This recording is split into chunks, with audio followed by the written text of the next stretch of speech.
mag-secret file ay ilike mo muna ang video na to at mag-subscribe na sa aming YouTube channel. Don't forget to click the notification bell para hindi ka nahuhuli sa latest episode ng DJ Rocky's Secret Files.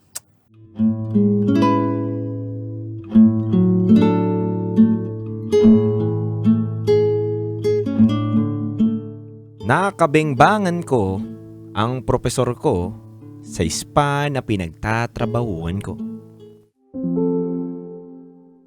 Dear Titangelo at DJ Rakitera,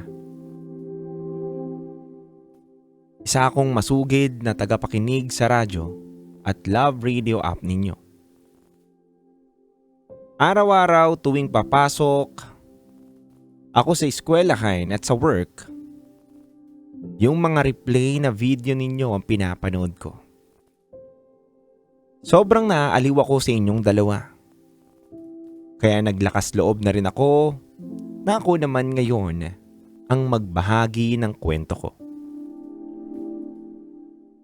Itago nyo na lang ako sa pangalang Grace. At ito ang aking secret file.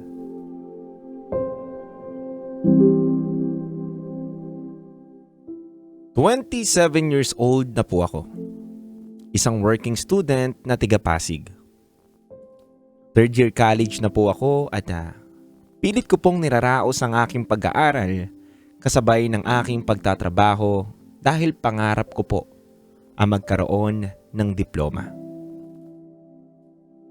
Bago pa po kasi mawala ang aking nanay at tatay, ang pangako ko sa kanila, pipilitin kong makapagtapos ng pag-aaral para maging proud sila sa akin.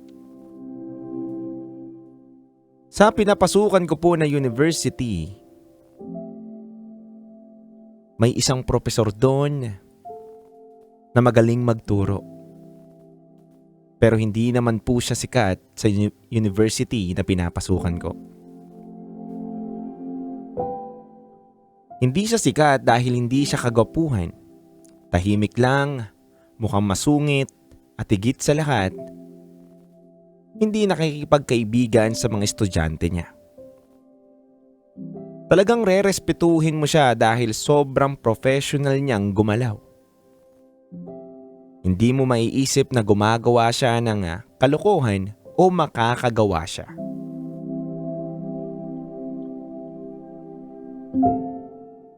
Mga kabisyo, alam ko na aangat ang lahat ng mga kilay ninyo kapag nalaman ninyo kung ano ang trabaho ko.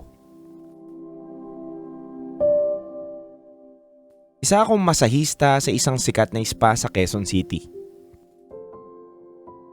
Hindi na rin ako magmamalinis dahil yung spa na ito ay talaga naman dinadayo ng mga sikat na tao, mga politiko, negosyante at kung sino-sino pa na gustong mag-relax at gusto makaranas ng panandaliang kaligayahan. Matagal na ako dito sa aking trabaho. 3 years na. Iba't ibang service ang ginagawa namin. May massage, yung tipong wala talagang gagawin na kakaiba, pure massage lang, at may tinatawag din na all the way. Kada magpapa-extra ka sa mga gusto mong gawin o ipagawa sa mga masahista mo, magdadagdag ka ng presyo sa iyong mga gustong pagawa. Mga kabisyo, DJ Rocky, DJ Titangelo, ito ang bumuhay sa akin simula na wala ang magulang ko. Alam ko na hindi maganda sa mata ng iba at tiyak na madjudge ako sa aking kwento. Pero sorry, ito kasi ang alam kong trabaho. At hindi lahat na nagtatrabaho dito ay masaya. At para bang gusto namin dito magstay habang buhay. Ito lang kasi ang nakikita ko na mabilis na paraan upang makatakas ako sa kahirapan. Pero hindi ito maganda at sobrang hirap na trabaho ito. Fast forward mga kabisyo. Araw ng Biyernes. Alam namin na dagsaan ng mga pumupunta sa aming spa. Nasa sa amin na lang kung ilang customer ba ang kakayanin namin na ma-accommodate sa isang buong araw. Tandang-tanda ko mga kabisyo na late ako pumasok ng Biyernes na yun. Galit na galit ang bisor ko dahil madami daw customer sabay late daw ako papasok. Paano ba naman? Hindi ko naman kasalanan na ang traffic talaga sa Pasig papunta ng Quezon City. Kaya malilate ka talaga at hindi mo maaabutan yung call time ng iyong trabaho. Kaya pagdating ko sa aking trabaho, nagpa-makeup agad ako at nagpaayos ng buhok. Sakto naman pagkatapos kong ayusan, biglang may dumating na customer at nagsabi daw sa aming bisor na bago lang daw siya at bahala na daw yung aming bisor na mamili sa kanyang mga magagandang babae na hawak. Agad naman namili ang aming bisor na magmamasahe doon sa lalaking nagpapahanap ng kanyang makakapareha nung gabi na yon. Siyempre, sinigaw kagad ng aming bisor na, "Oh, mag-ready na kayong lahat. May bagong customer." Siyempre, ang i-offer ko dito yung all the way, kaya swerte ang mapipili ngayong gabi. At nagulat ako. Agad kasi akong kinuha ni boss upang ako daw ang mag-asikaso sa bagong customer. Tandang-tanda ko pa yung sinabi ng aking bisor na alagaan ko daw yung bago naming customer.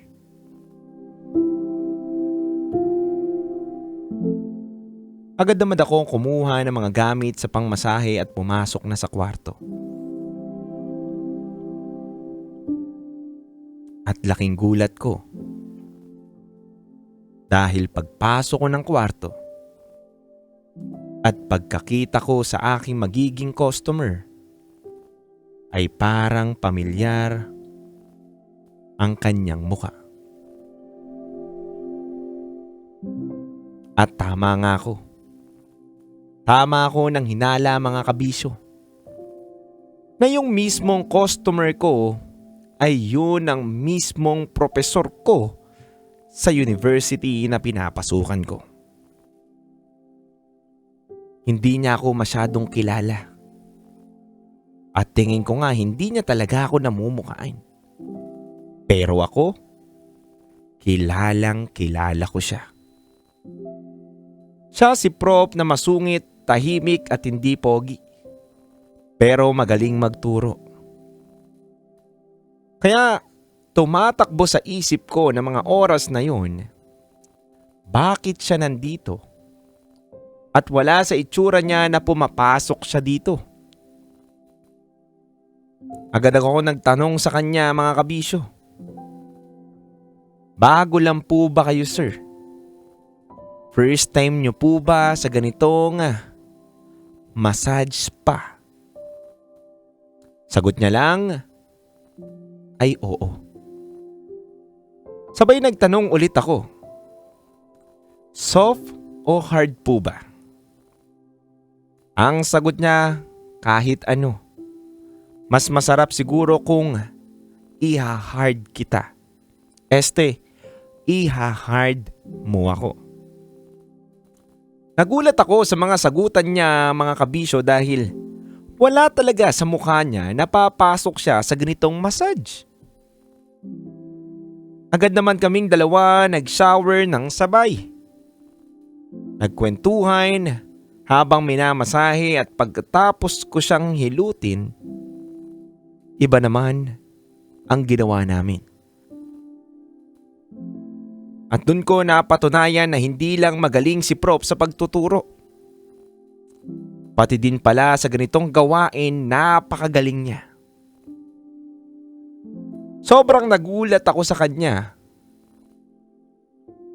Dahil mga kabisyo, iba mag-perform ang aking propesor. Sobrang husay. Kaya after namin magbingbangan, tinanong ko siya, "Boss, babalik pa po ba kayo?" Ang sagot niya lang, "Oo, babalik ako at ikaw ulit ang pipiliin ko." Pero mga kabisyo, sa totoo lang, hindi na siya nakabalik muli. Hanggang ngayon, hinihintay ko siya makabalik pero wala na talaga. Oo, nakikita ko siya sa university tuwing pumapasok ako at pumapasok din naman siya sa klase niya sa amin. Pero hindi na ulit ang mga pangyayari sa aming dalawa. Hindi na siya muling bumalik sa spa na pinagtatrabahuan ko. Mga kabisyo, kaya lang ako napasulat. Tingin mo ba na nakilala niya din ako? Pero hindi niya lang pinapahalata na nakilala niya ako at nalaman niyang estudyante niya ako. Kaya hindi na siya muling bumalik sa spa na pinagtatrabahuan ko. Maraming gumugulo sa isipan ko. At maraming tumatakbo. Yun lamang po mga kabisyo, ang aking secret files. Naway pahalagahan ng mga kabataan ngayon ang kanilang pribilehiyo na makapag-aral dahil sa kanilang magulang. Dahil napakahirap ng walang magulang at gagabay sa iyo patungo sa iyong pangarap. Maraming salamat muli. Ako si Grace at ito ang aking secret file.